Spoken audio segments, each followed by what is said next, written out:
Gold is breaking records. Steel is slipping. Two metals, one precious, one practical, moving in opposite directions. But why? Is this just market randomness, or is there something deeper going on? A hidden rhythm between wealth and industry, between fear and progress? What if I told you the price of gold isn't just about jewelry or reserves, and steel isn't just about construction? They might actually be telling the story of the global economy. One reflecting bad times, the other good times. One is about safety, the other about growth. So today we ask a powerful question. Why is gold rising while steel is declining? And is there any real connection between the two, or should we be focusing only on gold? Gold has surged to historic highs, over 30% growth in just 1 year. Investors are rushing in, but not because of a trend.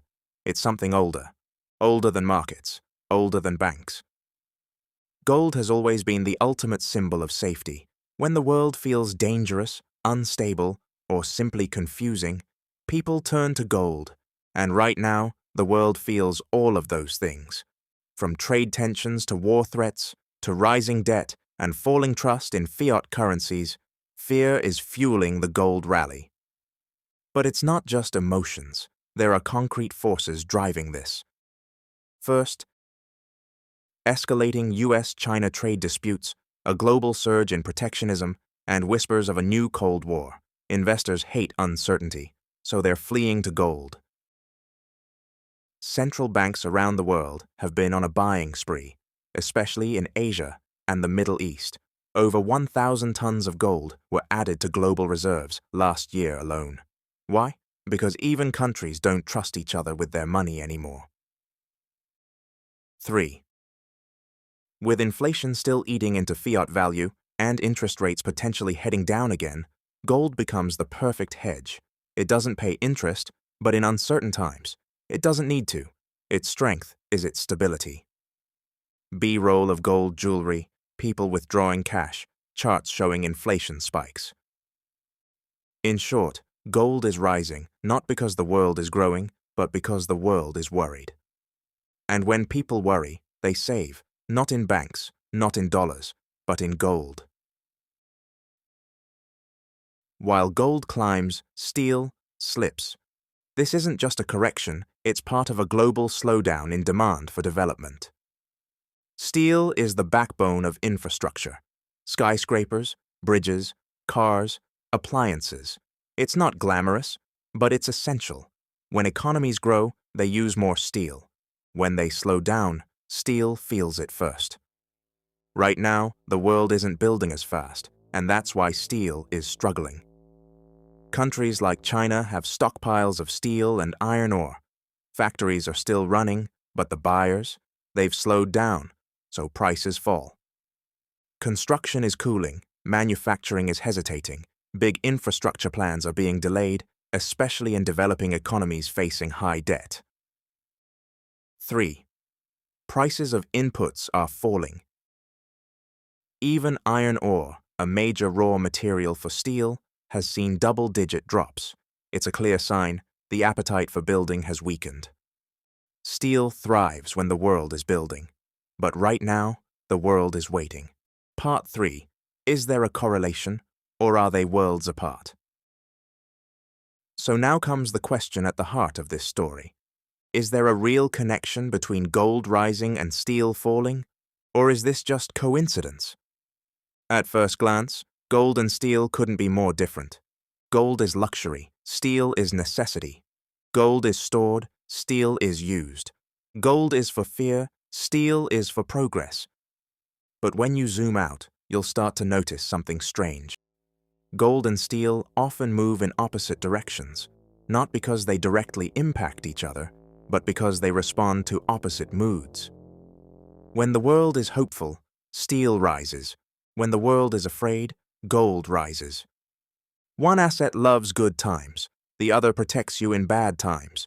It's not correlation, it's a reflection of contrast.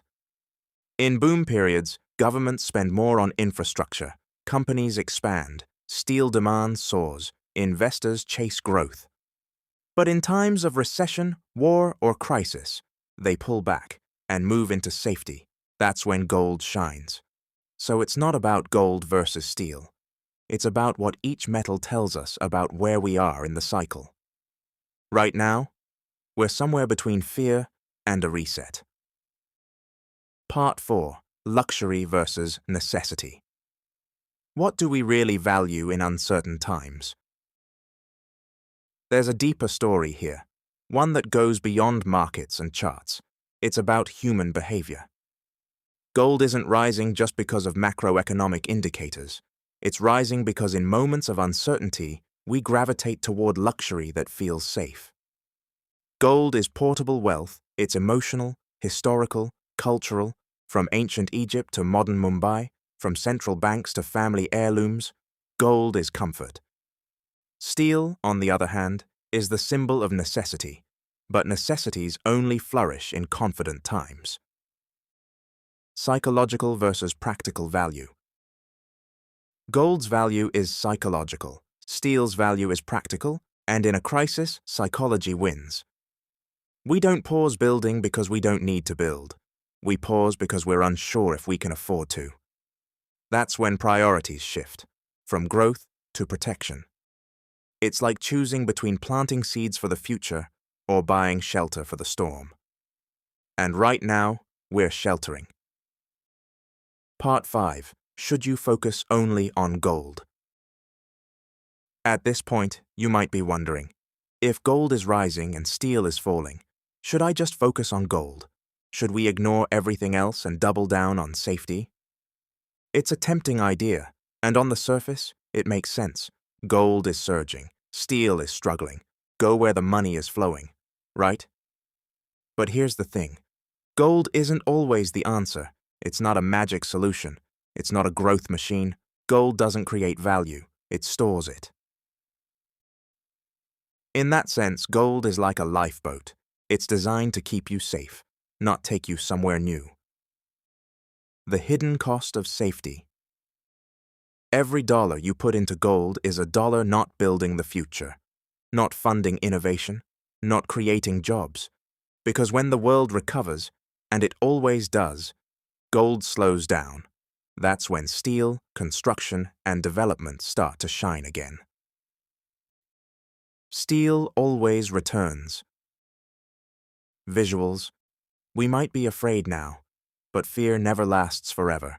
We're not meant to stay frozen in time. Eventually, the fear fades. Confidence returns. Projects restart. Cranes rise again, and with them, steel demand roars back to life. Because gold is for surviving, but steel is for living. Timing matters more than preference. Gold and steel aren't enemies, they're tools. The real question is timing. When fear is high, gold is your seatbelt. When optimism returns, steel becomes your engine. Cut to investor writing notes on a market cycle chart. Gold equals recession, steel equals growth. It's not about gold or steel. It's about understanding where we are and what's coming next. Part 6. What this really tells us about the world right now. So, what does all of this tell us? It tells us that the world is in a moment of pause, that we're choosing protection over progress, caution over confidence. Clips of people waiting in lines at banks, pausing construction, hoarding gold. Gold is rising not because we're thriving, but because we're uncertain. Steel is falling not because we no longer need it, but because we're afraid to use it. But this not permanent. This is a moment, a chapter, a winter, and like every economic winter before it, it will pass. The same hands that are clutching gold today will be pouring concrete tomorrow. The same voices that whisper fear will one day speak of progress again. Gold tells us what people feel. Steel tells us what people plan. Gold is a mirror to our emotions. Steel is a map to our ambitions. Conclusion. So the next time you see a gold rally or a steel slump, don't just see charts. See psychology. see fear and hope playing tug of war, see humanity choosing between saving and building. Because at the end of the day, this isn't about commodities. This is about who we are, in good times and in bad. If you liked this story, share it with someone who loves to see the bigger picture. Subscribe for more, and remember, gold shines in fear, but steel builds the future. In the end, this isn't a story of gold versus steel. It's a story of emotion and evolution, of how we protect when we're afraid, and how we build when we believe again. So whether you're watching markets or just trying to make sense of the world, remember this: the metals may be silent, but they speak volumes if you know how to listen. If this gave you a new lens to see the world, hit like, subscribe, and turn on the bell icon so you never miss a story that cuts deeper.